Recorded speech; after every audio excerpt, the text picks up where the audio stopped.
If you see somebody who's in really great shape, you ask them, do you work out? You know the answer. Yes. How often? And they'll tell you 3 times, 4 times, 5 times a week, whatever. In a seminar, I'll ask people, who here works out at least 5 days a week? And I'm stand up.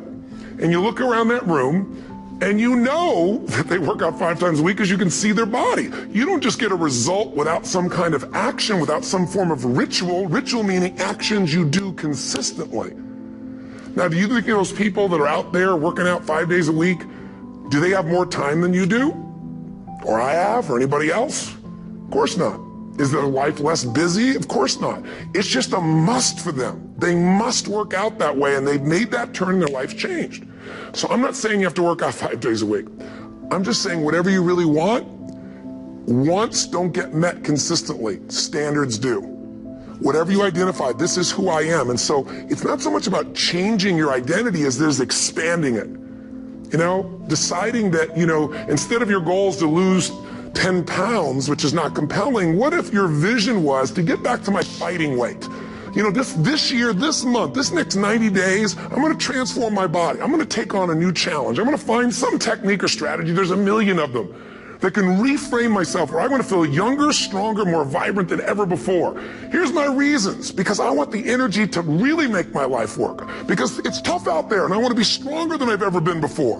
I want to go in front of the mirror and if I'm naked, not, you know, want to laugh. I want to look there and take a good look and go, yeah, I'm proud of whatever I see there.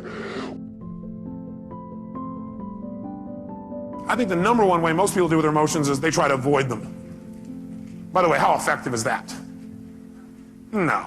You might do it for a moment or two, but most people, they just try to avoid feeling. Isn't that true? People who don't like to feel negative feelings are so afraid of negative feelings, they try not to feel any feelings. Now, if you don't feel any feelings, you're really going to have some pain. Because that's what life is for. Part of the juice of life is expressing and feeling. But sometimes people have had so much pain, they say, I don't want to feel anything. It never works, because eventually it comes out anyway. And then you feel bad about never having felt bad. You feel bad about the fact you didn't feel good. You have a sense of loss because you didn't feel things. Second way people try and deal with their emotions is they endure them. They're going to grunt it out. I'm going to endure these. I'm going to make it through this. I'll hang on to this. And again, this doesn't work. Now they may try and disassociate after a while here again, or they may try and suppress the emotion. I'll just endure it. I'll just keep pushing it down and I'll make it through it. I'll just endure it. That doesn't make it better either. Third way, what some people do, I don't know if you've ever seen this happen, I'm sure you've never done this. People compete to see who feels the worst. Some people do is they keep track of their emotions so they can share them with other people and compete. So somebody says, oh man, I feel like hell. Oh, you feel like hell. Let me tell you how I feel.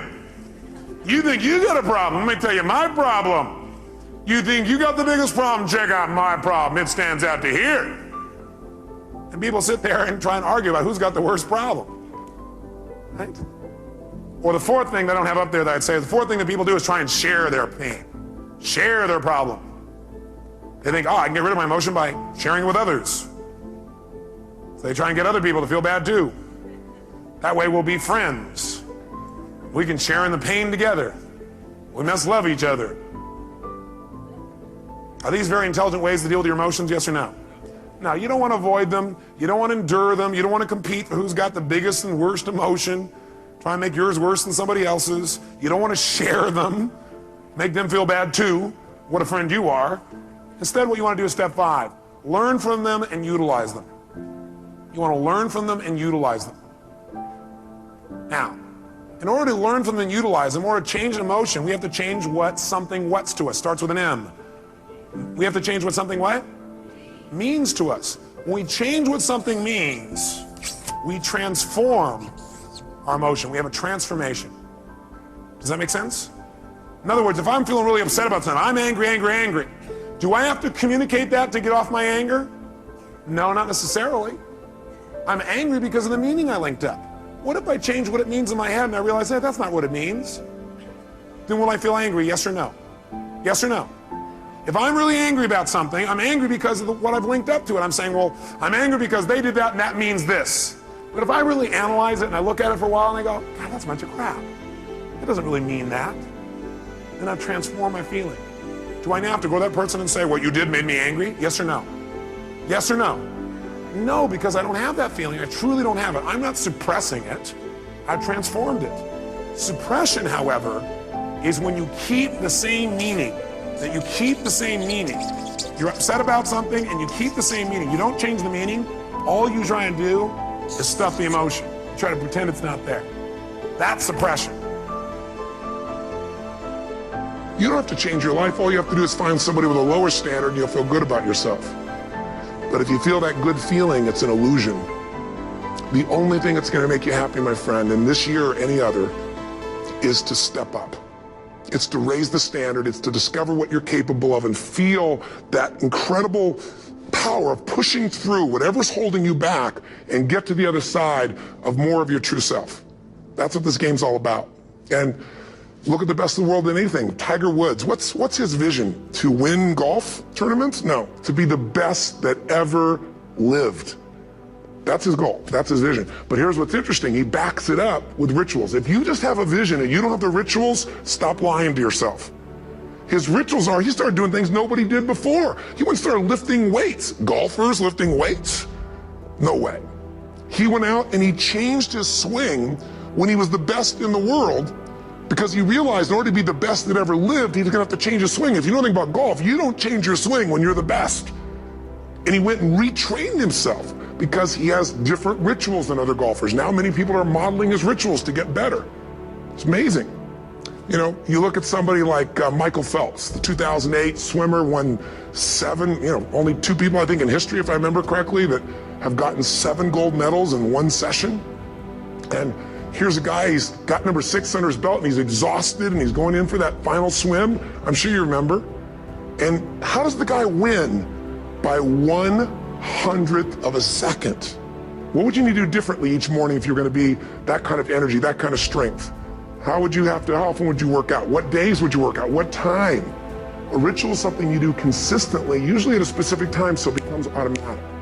Let me tell you something. Willpower doesn't last, but rituals can last a lifetime.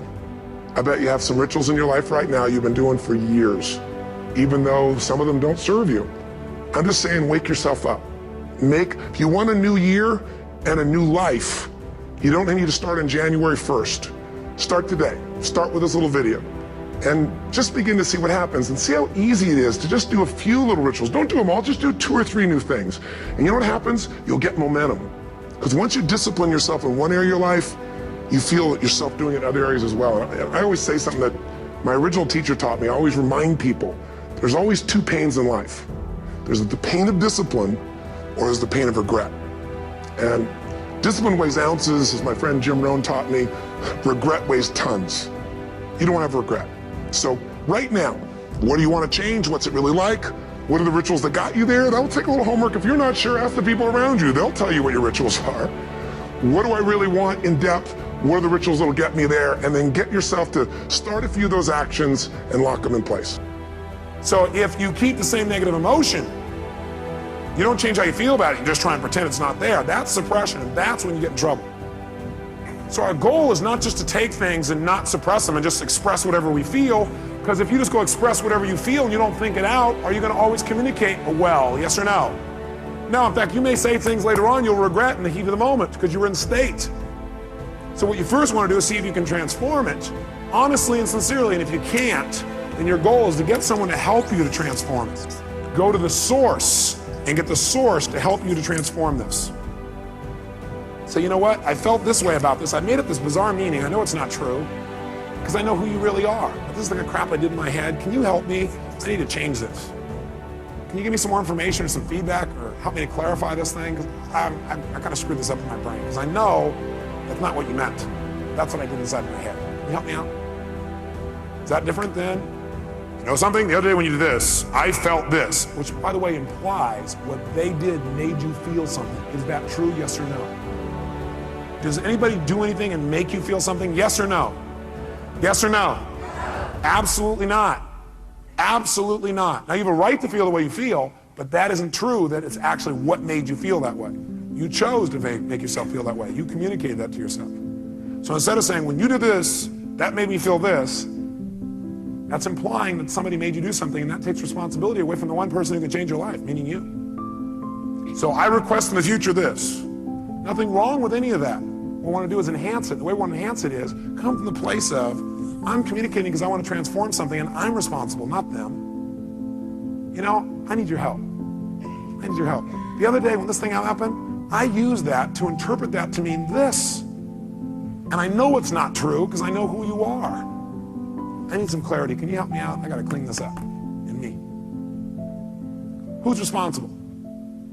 By the way, will they want to help you? Yes or no? By the way, what you're really doing here is making clear what you're really doing, which is you're doing a cry for help. Maybe not crying, you're making a request for help instead of crying. Make sense? And people hear this is a request for help. And do we want to help other people? Yes or no? Especially us, we're all in the helping business. That's why we do what we do. That's the bottom line. So we're going to develop a format like this where we don't suppress, but we don't just express. Because you know what happens? If you just go out there and whatever you feel you express, what you really do is you vent. And then you make it right. Or you demand. See, venting and demanding does not make communication better in the long term. How many would agree with me on this?